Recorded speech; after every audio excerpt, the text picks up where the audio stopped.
Welcome to the tnAchieves Virtual Community Service webinar. These webinars are designed to provide you, Tennessee Promise students, with an opportunity to learn more about college success tips, careers in your potential field of study, and other topics we think you will find interesting while you are navigating your educational journey. These webinars will also help you complete your community service requirement while it may be difficult for you to do so at this time. A few housekeeping details before we get started. By logging in as a tnAchieves student, we are able to track your attendance and how long you remain actively engaged during the webinar. Once you complete the webinar, you will automatically be given credit for 1 hour of community service. We will track how long you watch, and if you do not watch the webinar in its entirety, you will not receive credit. You do not need to complete the community service form for these webinars. tnAchieves will log your hours for you. tnAchieves staff and partners across the state are providing important insight and information we think you will find entertaining and informative. We hope you enjoy this new series of webinars. Welcome to the tnAchieves Virtual Community Service webinar series, where today we are doing part 2 about careers in K12 education, really focusing a little bit more today on what it's like to be a teacher in the classroom. We have 3 panelists today from across the state. We have Alyssa Burleson, who is in Memphis at Shelby County Schools, Mr. Chuck Carter, who is in Hamlin County Schools up in Morristown, Tennessee, Miss Jennifer Gillespie in Marshall County Schools and Chapel Hill in Middle Tennessee. And we've got a panel today of experienced professionals in the K12 education field that have all been teachers at some point to our teachers now. Mr. Carter's been a teacher previously, and we appreciate all 3 of you being here today. Great. Glad to be here. Thank you. Why don't we start? Let's go east to west. So, Mr. Carter, we'll start with you just to kick things off. If you will, tell us a little bit about yourself, where you're from, where you went to school, what degrees you've earned. Some of you may have earned more than 1 degree, went to more than 1 college, so feel free to tell us that, and a little summary of your career. Great. Yeah, my name is Chuck Carter. 28 years in education. 16 of those were in the classroom in a middle school setting at Eastridge Middle School up in Morristown, not the Chattanooga Eastridge. There I taught social studies and English and coached several sports as well. Went from there to Union Heights Elementary School, where I was the principal for 9 years in an elementary school setting, K5, and then left there in 2018 and became the career and technical education supervisor for Hamlin County Schools. Leading up to all that, I had 2 years in a community college at Water State, which is located here in Morristown. Transferred to the University of Tennessee, Knoxville. Got my bachelor's degree in history there, where I pretty quickly figured out that there's not a huge demand for historians in Morristown, Tennessee. So I was coaching and went in to see the principal, and he said, you did a really good job working with kids. Have you ever thought about being a teacher? So I said, no, I hadn't really. So I went back to school on his urging, got my certification at East Tennessee State University, came back to that school, taught there the 16 years in the middle school. During that time, I continued my education at Lincoln Memorial University, got my master's and then my education specialist degree, EDS. And from there, that was in curriculum and in supervision and administration, which led to me getting the principal's job at Union Heights. And then from there, the career and technical education opportunities at central office. So I'm no longer directly in a school, but I work extensively with middle school and high school in career and post-secondary training and preparedness. So love what I do and looking forward to what's next. Great, Mr. Carter, thanks so much for sharing that. Ms. Gillespie, what about you? Give us a little background on yourself. Okay. Well, my name is Jennifer Gillespie. This is my 8th year as a teacher in the elementary setting. I started out as a stay-at-home mom. I waited until my kids started elementary school, and then I went back and finished my degree. I have my associate's degree from Columbia State, and I have my bachelor's degree from MTSU. So I started out teaching first grade, and I taught first grade for 4 years, and this is my fourth year teaching third grade. I teach math and science only right now, and in my school, we're fortunate enough that we get to run an after-school STEM program. So we have kids that were chosen out of the top of their peers in third grade, and they get to participate after school to learn more about science and technology and engineering and mathematics and coding and things that they wouldn't necessarily get to do during the course of their school day. I also get a chance to run, I'm the technology teacher leader for our county. So I host in-services after school in my classroom or wherever I'm asked to host them so that other teachers can earn in-service credits or learn new programs that our district has purchased for all of our teachers. Great. Thanks so much for sharing that. Ms. Burleson, can you tell us a little bit about yourself? Hey, my name is Alyssa Burleson, and I am from Memphis. I am a product of Shelby County Schools myself. I went to the University of Tennessee, Knoxville for my undergrad, which is in European history and languages, and I have a master's in German language and linguistics, and started teaching as a grad assistant, and it never really occurred to me that I would want to do that. And teaching upper and lower level German classes really got me into it, and it ended up being what I enjoyed most. I did a Fulbright fellowship after graduate school in Austria and got to teach more there and develop my language skills.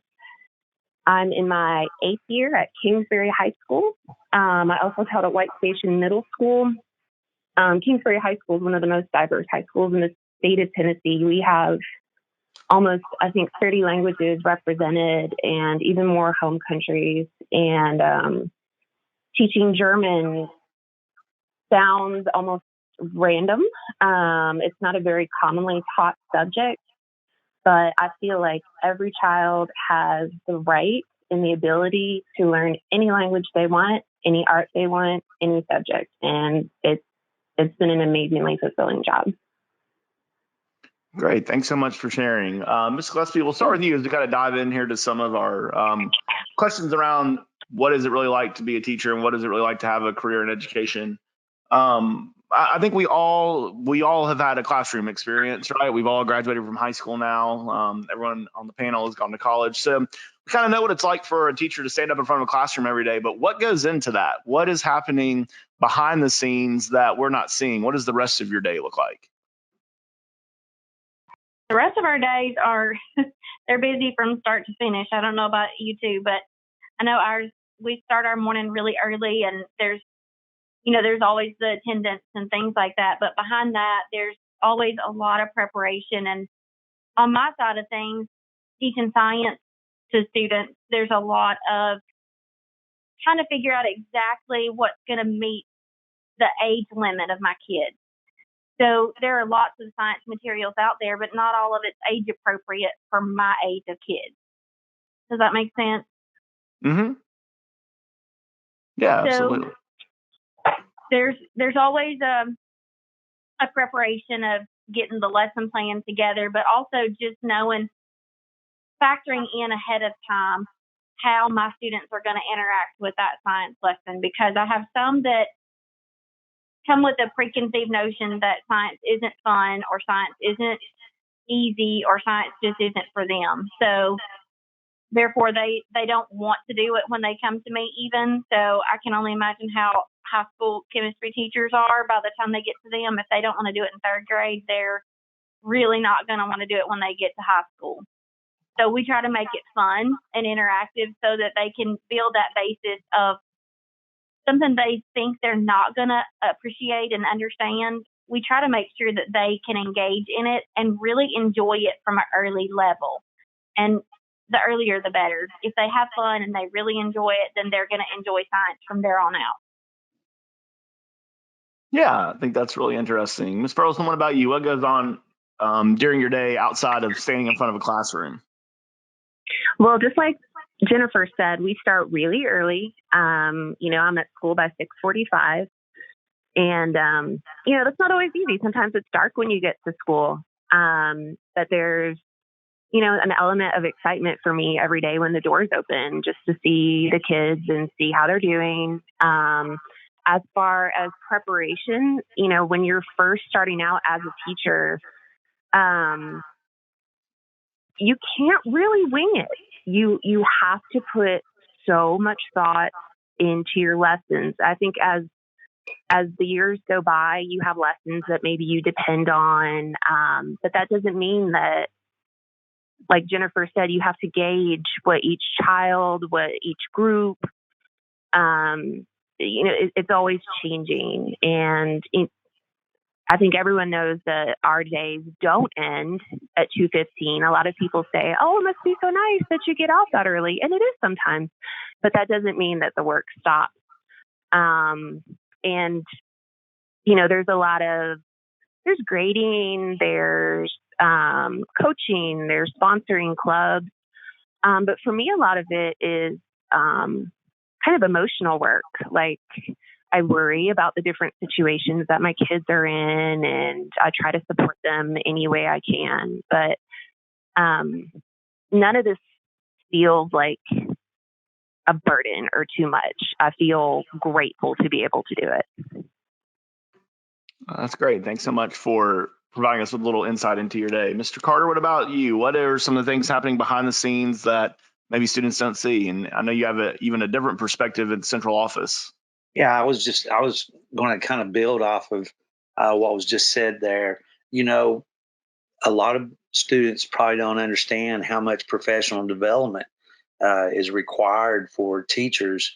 And in our district, for example, over the summer, teachers are doing several days of PD that are required and count towards their professional development for their in-service hours for the next year. So anyone who might have had that misconception that as soon as graduation or school's out, that teachers are on break until they come back in August or September or whenever that may be, that's not really the case. There's a lot of that training and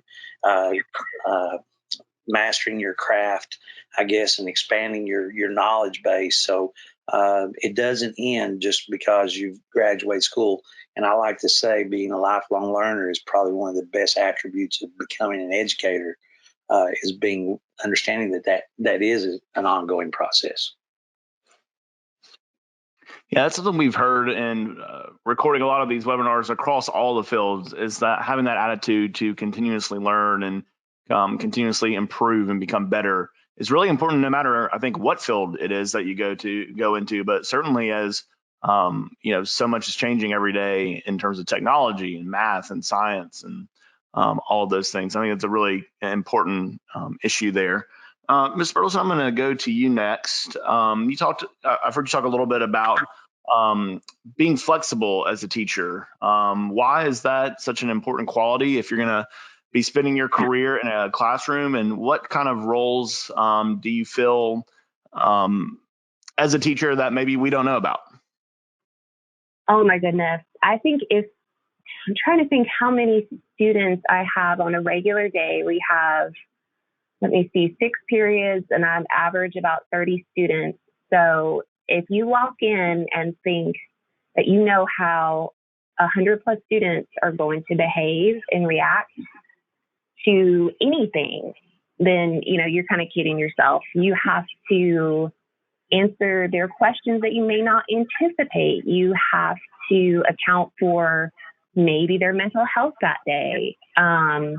And, someday you can't beat yourself up if stuff doesn't go exactly according to plan, because that's not how life works, and that's not how it works in the classroom. And the more flexible you can be, sometimes students will turn the discussion to something that you never thought of.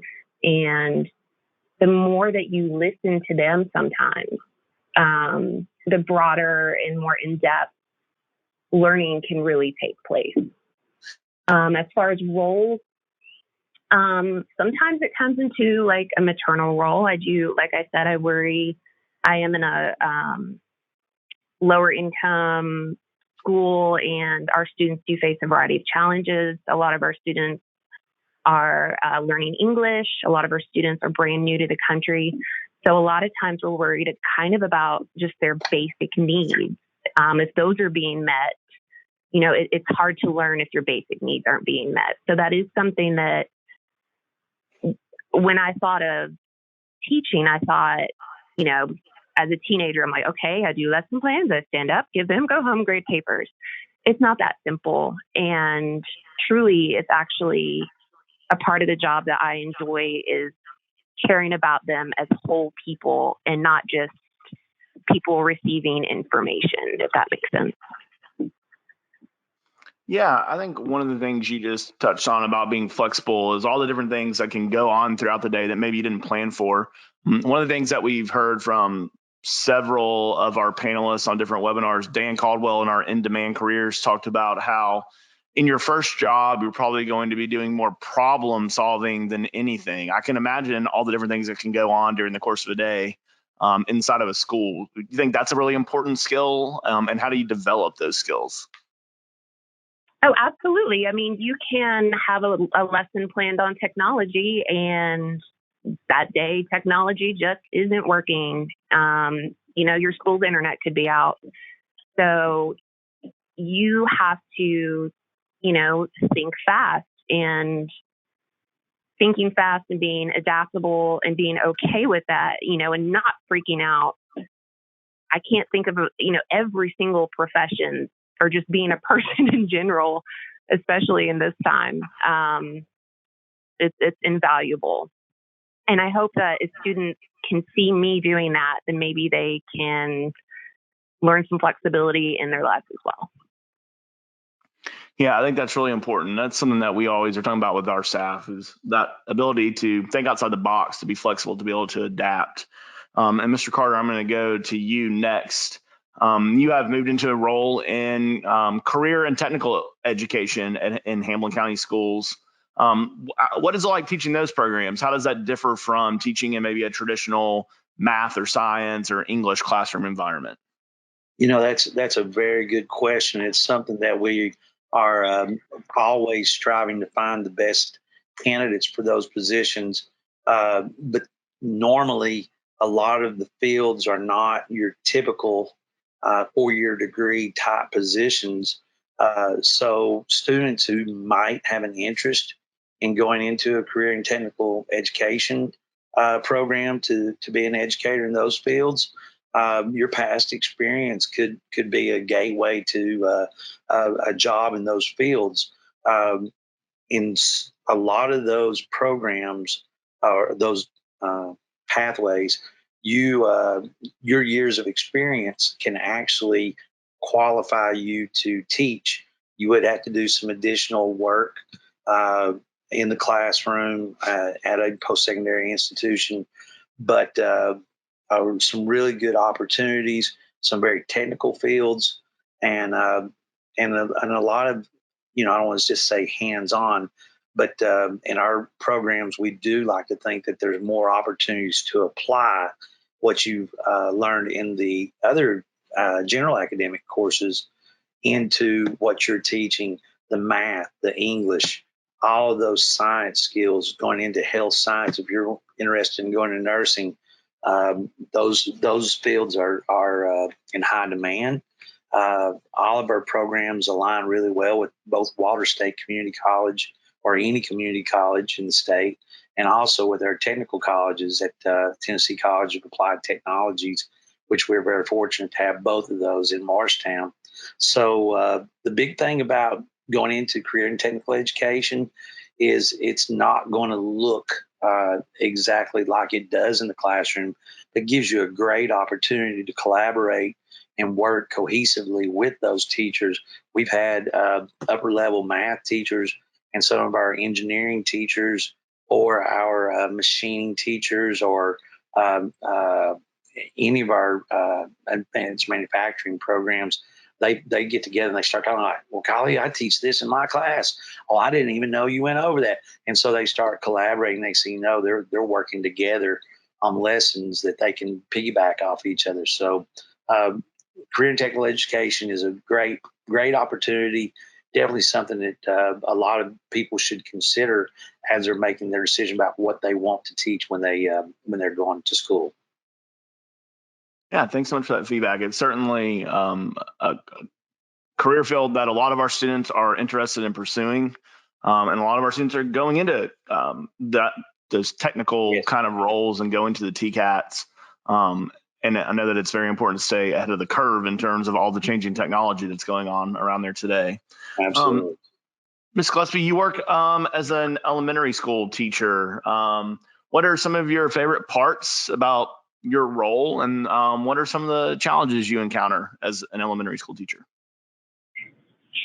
I think my favorite and my most challenging probably work together, because it's the interpersonal relationships that you build with your kids and their families. You have the kids that you just absolutely love and adore, and you have the families that are really supportive. And one thing that I think that's not addressed really well in college when you're finishing up your degree. Even when you're doing student teaching, you don't see it as much. There's just a lot of interpersonal relationships that you build with those students and with their families. One wrong comment can really land your students' families against you, or they can really build up those relationships so much. I've still got kids that I taught when I taught first grade, my second year teaching, that will come back and visit me and give me a hug when they come back for Christmas parties and things like that. And it's just so rewarding to have those personal relationships with those kiddos, and to know that they remember you and that you've made an impact in their life in some way.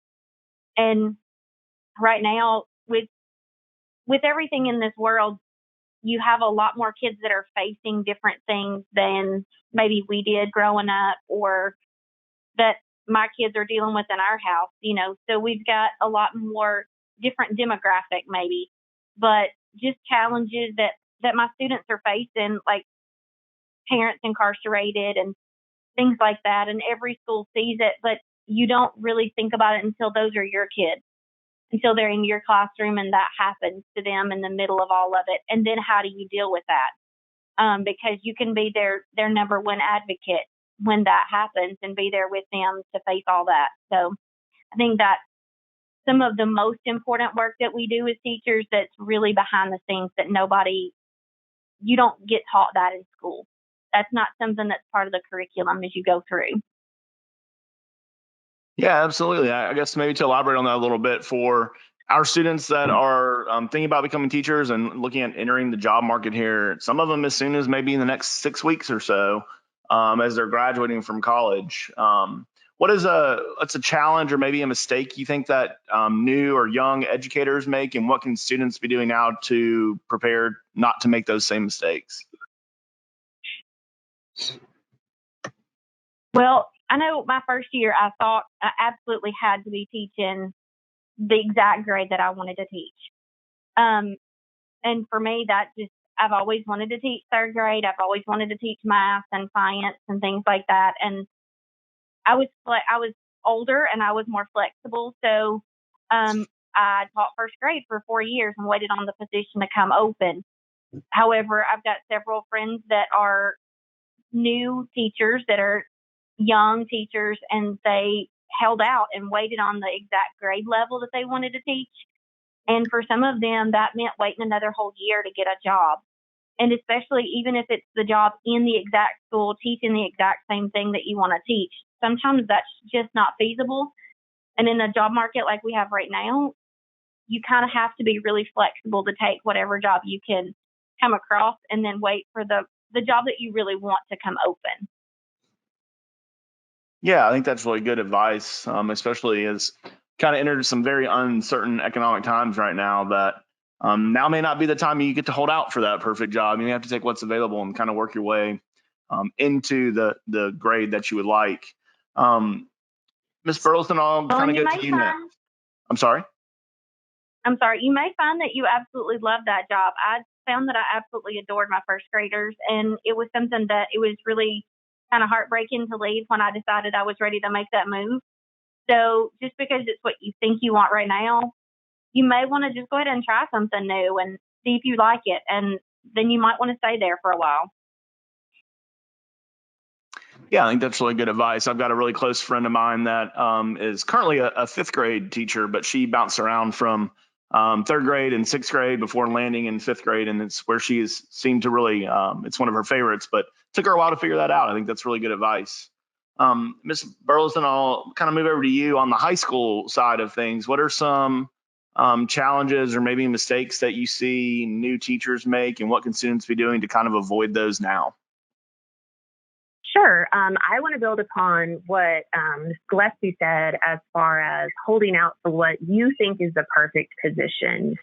A school that may have a quote unquote bad reputation may be exactly where you feel needed and you feel the best. A school that has a wonderful reputation that, has tons of money and stuff like that. People think you may want to teach there and it may not work out for you, or it may be wonderful. You have to keep an open mind and try kinds of schools that, maybe aren't on the top of your list. You never know. And be open to teaching subjects that, you may have to get an extra specialization in. I had to take a few extra practice tests and was able to teach some history courses, and it worked out wonderfully. I never would have thought that would have been the case at first. I took a chance with the school that I'm still at 8 years later, and I'm really, really, really glad I did. And something that I see a lot of younger teachers do is strive for absolute perfection. I think it's, all teachers want to do their best, and, we do and we should. But, you're not going to be perfect in your first year of anything. So I see a lot of younger teachers just wear themselves out, and I want to tell them, take a deep breath. You're going to get this. There's people who've been in the building for 30 years and they're still learning and trying. So don't be so hard on yourself if it doesn't work perfectly every day. Yeah, I think that's really good advice. I mean, it's just like in any career, you're going to kind of have some ups and downs. And, I don't think anybody comes into any career field knowing it all and having it all figured out yet. Right. Mr. Carter, you spend a lot of time now kind of teaching the teachers. What are some things you see in young teachers that maybe surprises them or catches them off guard that they're not prepared for? And what can students be doing to prepare for that? I and staying in the same vein with being very flexible. Through my 16 years in the classroom, I taught sixth grade, seventh grade, eighth grade, history, geography, English language arts, even some math.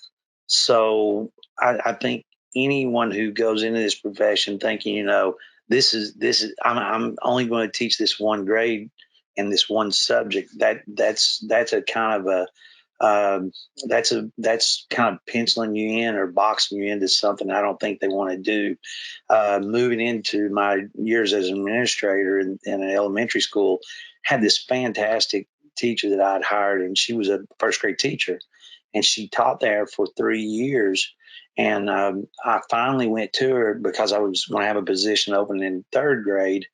And I just from watching her organization and the way she moved and transitioned, I said, you would do an amazing job in third grade. And she was like, oh, no, I'm a first grade teacher. I just can't do that. I'll never be able to handle those third graders. And she was really panicking about it. She did it that first year, and she came to me, not even after the year was over, before the year was over. And she said, you know what? I love third grade. I am so glad that you had me make this change. And so I think that even grade span, thinking, oh, I'm only going to be in elementary. There's a lot of things that transition from elementary to high school. When I'm working with my high school teachers now, I think, wow, if you could just be in a kindergarten teacher's classroom for about a month to see how they do those transitions and work on that, it would apply so well to your classroom in the high school. So I think that flexibility and not ever just thinking, oh, this is who I'm going to be for my whole entire career is probably what I would say as well. Yeah, I think all three of you have talked a lot about flexibility and adaptability and kind of problem solving and thinking outside the box. I think is really, really important. Something that we hear across the board from really regardless of career field are those soft skills, being flexible, being collaborative, working in a team. I know now in our previous K12 panel, our two panelists, one is a superintendent of schools. One has worked for, well, they both have worked for the Department of Education. They both talked a lot about collaboration. Why is that so important in your role? And what are some of the other, quote unquote, soft skills that students need to be successful? And I'll open it up to all three of you, whoever would like to jump in. I can take off on that one first if you'd like, and just say, from an administrative standpoint and down to the classroom, that collaboration goes even broader than just your coworkers. You got to be a team with the parent. You need to be a team with the outside of your classroom with the other grade levels in the community. You're building relationships and partnerships there as well. So I think being that person who has a good set of conversational skills and not afraid to reach out and build partnerships. I think that's a very, very strong attribute that can help any educator is being willing to not just go out looking for a handout, but looking for partnerships, ways to create opportunities to bring people into your classroom and ways to push your students out to opportunities that might be in your community or in your region through, we got so many options there, with video conferencing and things like that. Today, you can bring somebody in from halfway across the world and have them right in your classroom. So being that person who's able to reach out and build partnerships, I think would be a good soft skill, and also plays into that collaborating aspect. Yeah, Miss I like Gillespie. what Mr. Carter said.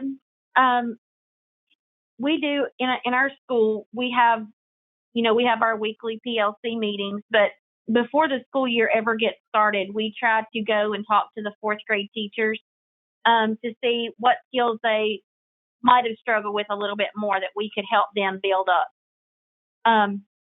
Our second grade teachers come to us and ask us the same thing. What second grade skills did they need that you need us to work on more in the coming year?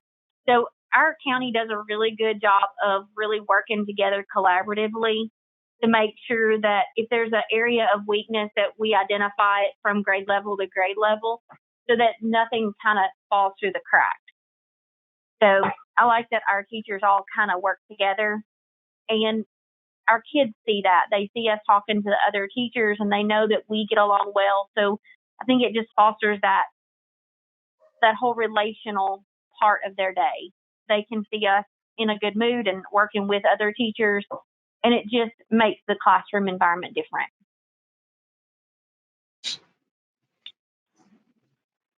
Yeah, I think that's really important. Ms. Burleson, anything to add?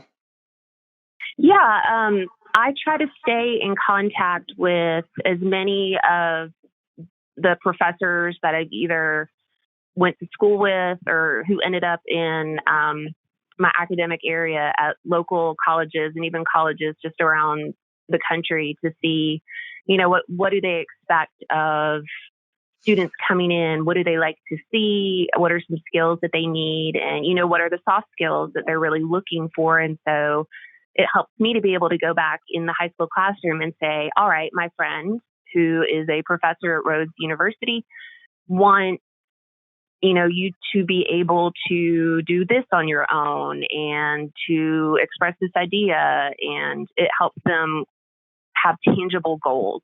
I feel it's really important to build collaboration in the classroom with the students because, as I stated earlier, my high school is just incredibly racially and linguistically, socioeconomically diverse.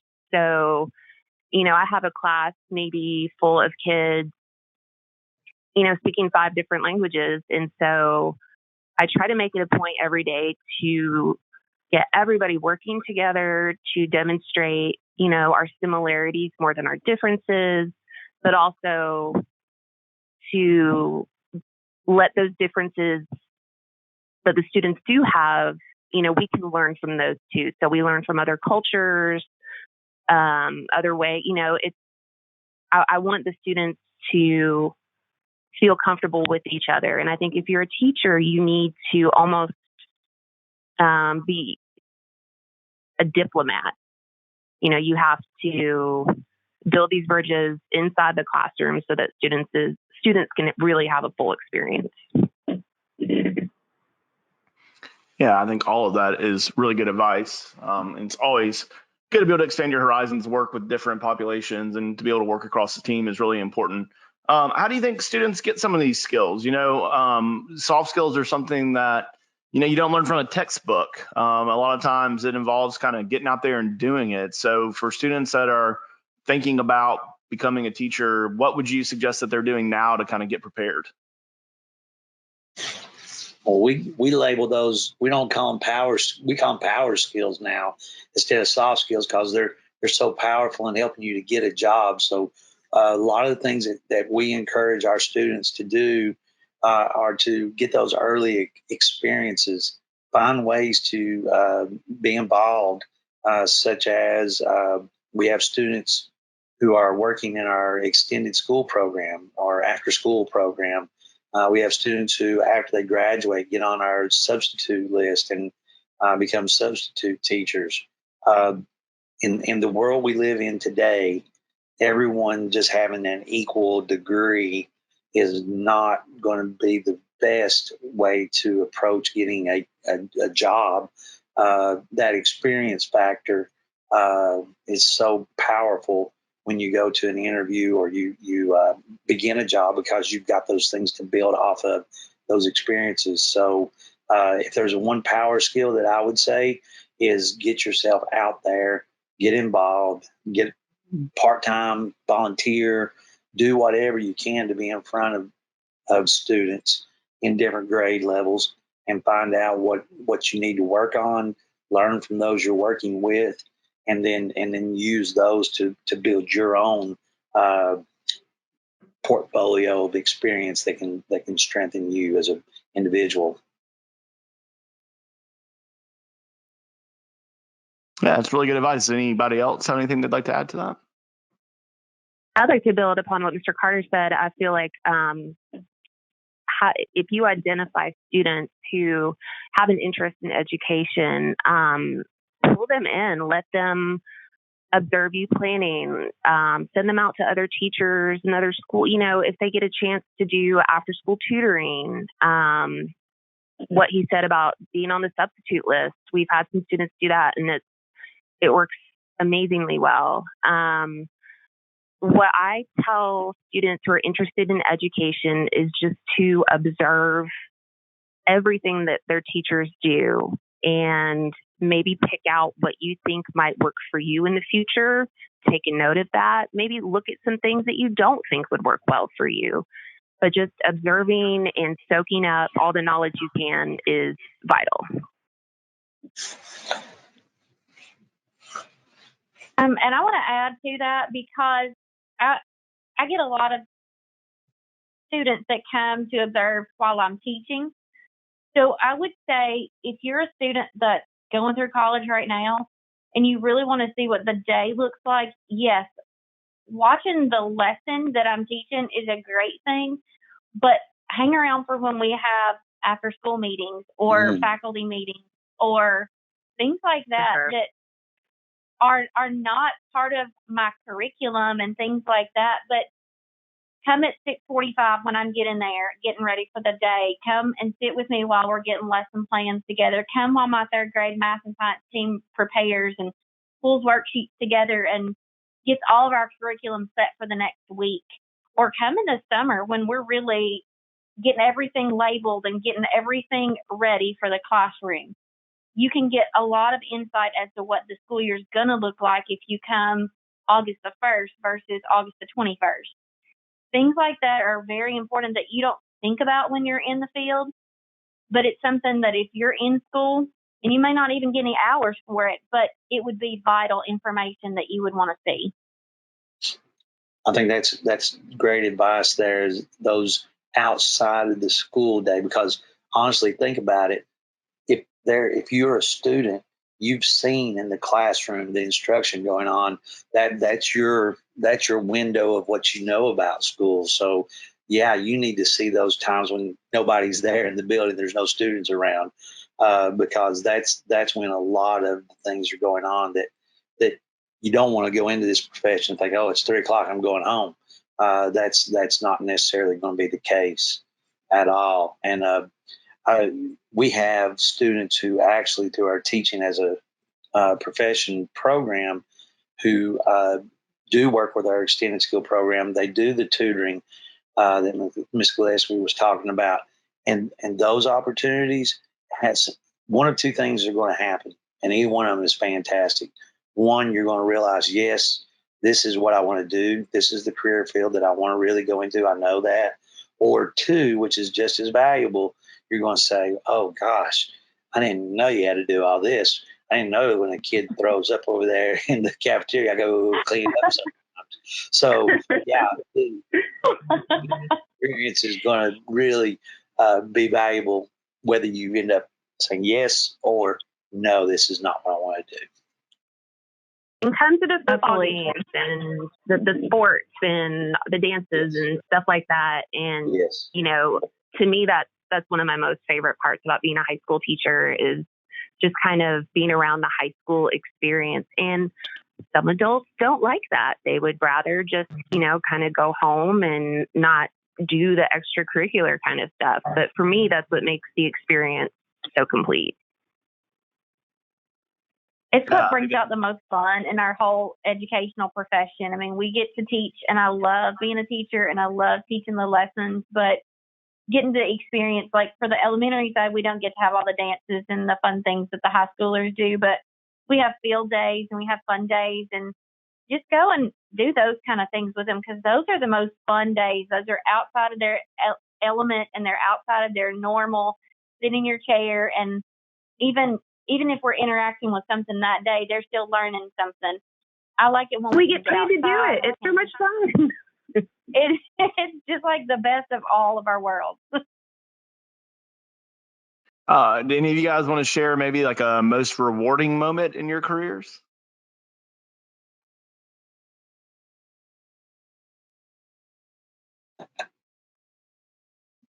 I certainly can.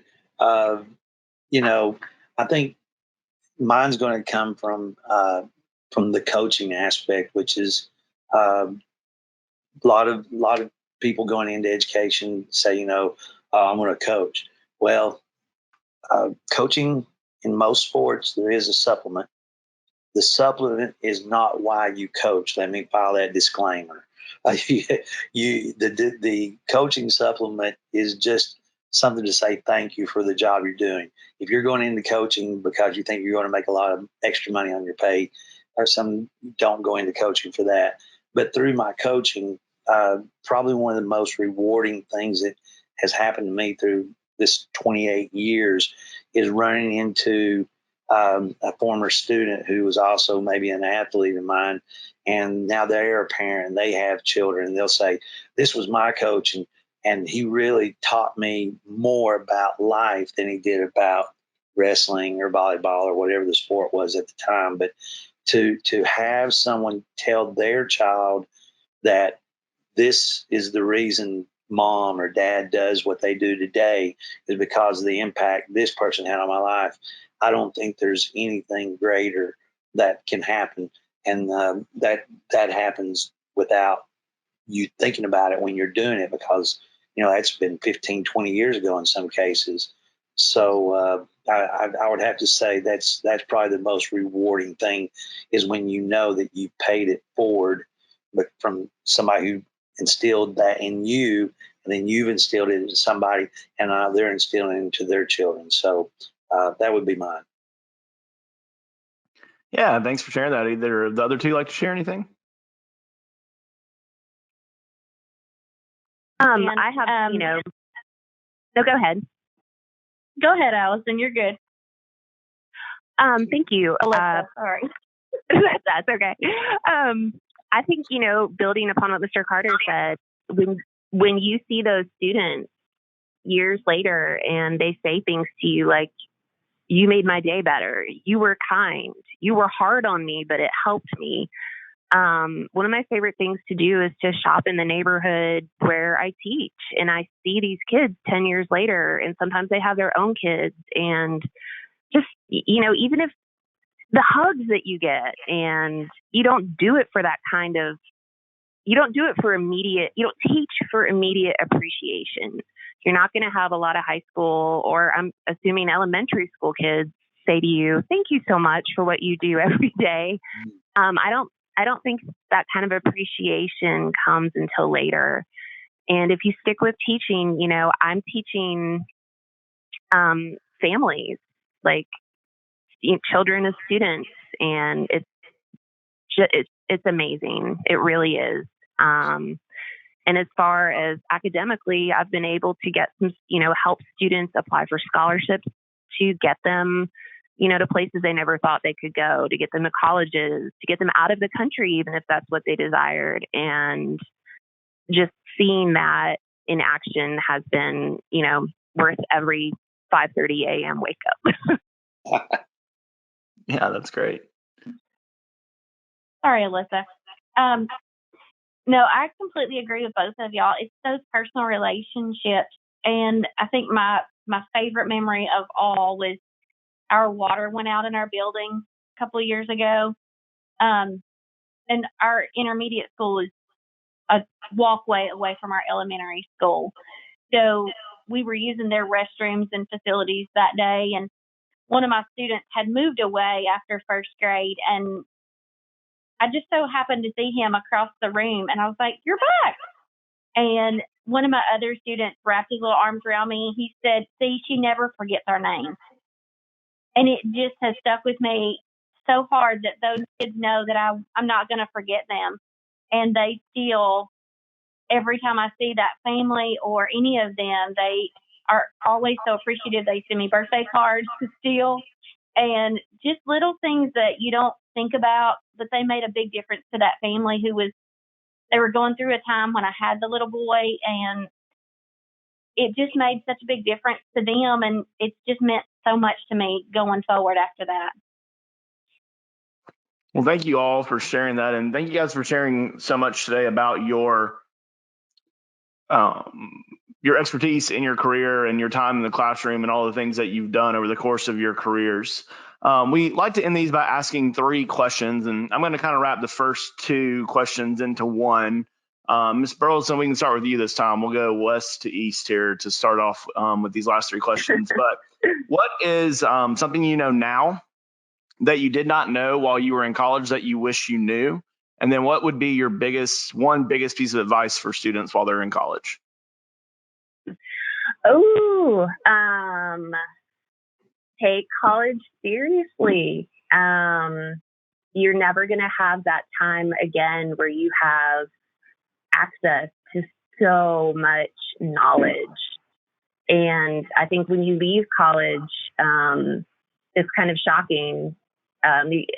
Take advantage of, the environment that you're in and the brains you're around. Have a good time, but realize that it's a special place and you need to take advantage of it. And what was the second question? So what you wish you knew, and then biggest piece of advice. You kind of tied that all into one there. Yeah. Biggest piece of advice. Don't freak out so much. If you get assigned to a school or a subject you don't expect, just take it as it comes. Learn from people around you, be patient, and things will fall into place. That's great. Mr. Carter? So any particular order, we're just going with one thing I wish I known in school. You can start there. Yes, sir. Yeah, I think the time factor is the thing. You can't buy back time, and I wish I would have done that a little bit differently sooner. Like I've said earlier, I got my degree in history, And I think it was kind of at a point where I wasn't really sure still what I wanted to do.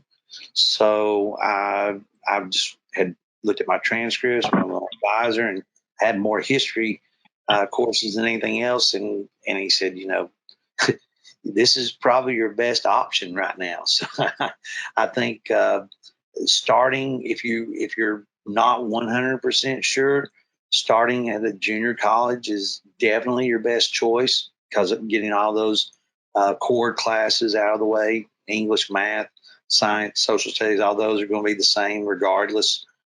Just as long as you know they're going to transfer to where you're ultimately going to go finish your bachelor's, if you are going on. But that would be my first thing I wish I had known more about when I was starting school. Piece of advice: uh, take in every opportunity to learn and be diverse in what you learn. Don't try to pigeonhole yourself. Travel now, take in those experiences, and always be looking for opportunities to learn something new when you do travel. Don't just take advantage of those, or not take advantage of those. And then I guess the last thing, nope, is that it for right now? If you got one big piece of advice. That was probably it. Is try to be that lifetime learner where you're reading a lot. I wasn't a big reader early on, but find good authors and find good mentors, and read and talk to people about what you're reading. So finding people, whether it's in an online group or whether it's in some kind of small group, but read books that challenge you, read books that inspire you, and read things that teach you and make you a better person. Yeah, I think that's really good advice, Miss Gillespie. Something you maybe wish you knew back in college that you didn't, and your biggest piece of advice for students. I think one thing I felt like was very important when I was in college, that now that I'm out of college and an adult and working in the real world, I was really concerned about having all A's and being on the dean's list every time, and making sure that I looked like I knew everything that was going on. And I have a freshman in college right now myself, so I'm trying to explain to him, you know what, those grades are great, but learn as much as you possibly can. It may not appear on the grade book that you're learning everything that you're learning, but it's not as easy as your high school class. So learn all that you can and enjoy it, because you're not going to have a chance to learn at this level at any other point. And the other thing that I wish I could tell students all the time is that when you get into being a teacher, just be yourself. The kids don't want a fake version of you, and they don't want the teacher across the hall. They want you. I see teachers all the time that want to look like the teacher that's been teaching for 35 years or 22 years or something like that. They don't want that. They want the teacher that you are meant to be. So just be yourself. Yeah, I think that's really good. So the last question that we always ask everybody, and Ms. Gillespie, we can start with you and work through the panel. But if you weren't a teacher, if you weren't in education, if you could do anything and time or money or talent, ability wasn't a factor, what would you do? Well, I would probably own my own restaurant. I love to cook, and my husband and my oldest son have food allergies, and so it's kind of hard for us to eat out. So since I do love to cook, I think I'd have a restaurant that caters to people with food allergies. That's great. Mr. Carter, what about you? It's funny, and probably people who have known me wouldn't have thought this now, but if I could go back and do things differently, and I had a choice to be anything, I honestly, I believe I would be I'd be a preacher or something along that line. I don't know, just helping people, serving people, which I think goes hand in hand with servant leadership. But I think that if it wasn't in education, that would be the next place where I would feel like I could do the same thing that I'm doing in education, serving and helping others. Yeah, that's great. Ms. Burleson? I would be a tour guide, and I've kind of done that a little bit just by virtue of speaking, being multilingual and being an obsessive traveler and helping people enjoy new things and, the things that I enjoy too. So I would be a female Rick Steves. I would be guiding everybody. But yeah. Yeah, I like that. Having summers off probably helps a little bit with that, right? Oh, yeah. One of the perks we didn't talk about today. Some good time off there. Well, I want to thank Ms. Alyssa Burleson, Mr. Chuck Carter, Ms. Jennifer Gillespie. Thank you all for being here today. You all serve as mentors and have done so much for our program, but I appreciate you taking the time today to share your expertise about careers in K12 education. Thanks so much for being here. Thank you. Appreciate it. Thank you.